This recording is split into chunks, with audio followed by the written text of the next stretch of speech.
I want to go over the house plans now. This is going to take a few videos because I'm trying to keep my videos relatively short. So let's go ahead and look at this part of the house here. One of my requirements in building anything or buying anything is trying to find a way for that thing to help pay for itself. And when I'm building a house, I want some part of that house that I can rent out for helping to pay for that house. So in my case, I wanted to do a one bed, one bath apartment on the lower level of the house that would service as a rental unit when I'm not needing it for family, and then if I ever did need it to have for family to stay, particularly if my mom gets older and she'd like to stay at my house, then it's designed as a space for her. So I'm actually going to reach out to my mom and have her help me design it as far as the color palettes and things of that nature, just so she can have a bit of it in case she ever ends up having to use it.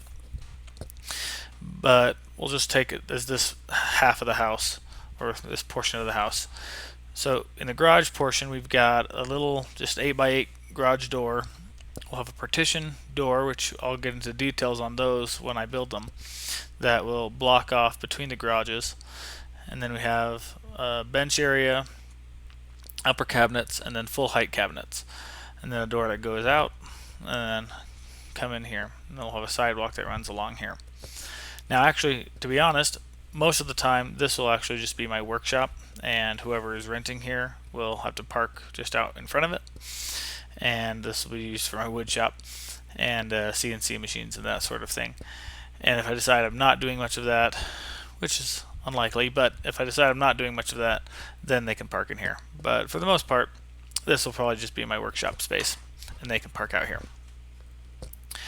Now, in the room, it's fairly simple. We have a linear kitchen, and then dining table, living room space, coat closet, pantry, what have us, full height built-ins, hallway, then the bedroom, king size bed, built-in wardrobe, cabinets, built-in desk possibly, or just furniture, and then TV, up and down stack washer dryer, and then a roll-in shower, toilet sink.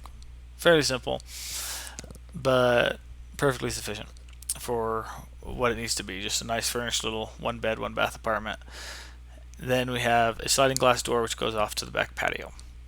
And this is where the views are at. This all faces Pikes Peak out this way.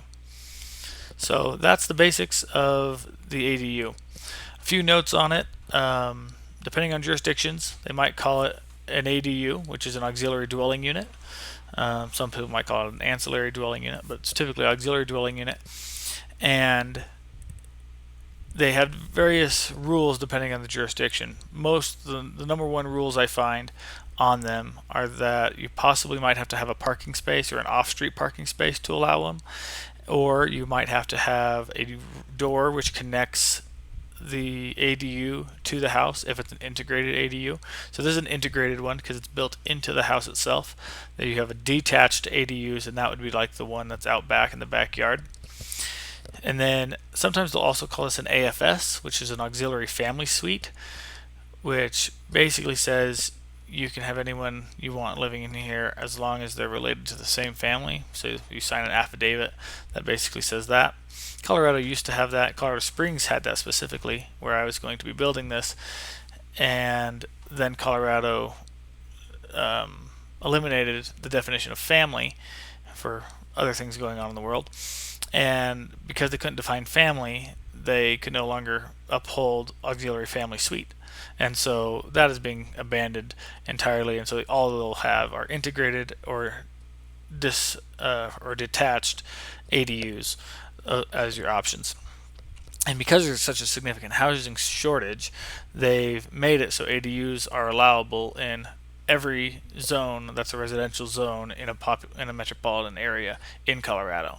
So if you're in Colorado Springs or Denver or any of those places that has a population that's within the metropolitan transit district, then you can get an ADU anywhere, and it's HOA independent.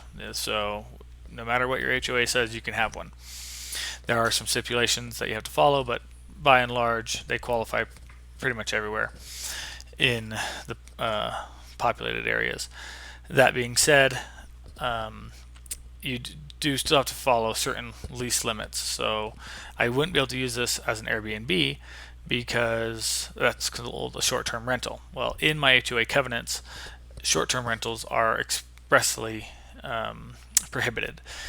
So I have to have at least 30-day rentals, which is fine for me because it'll be mostly used for my mom or long-term tenants.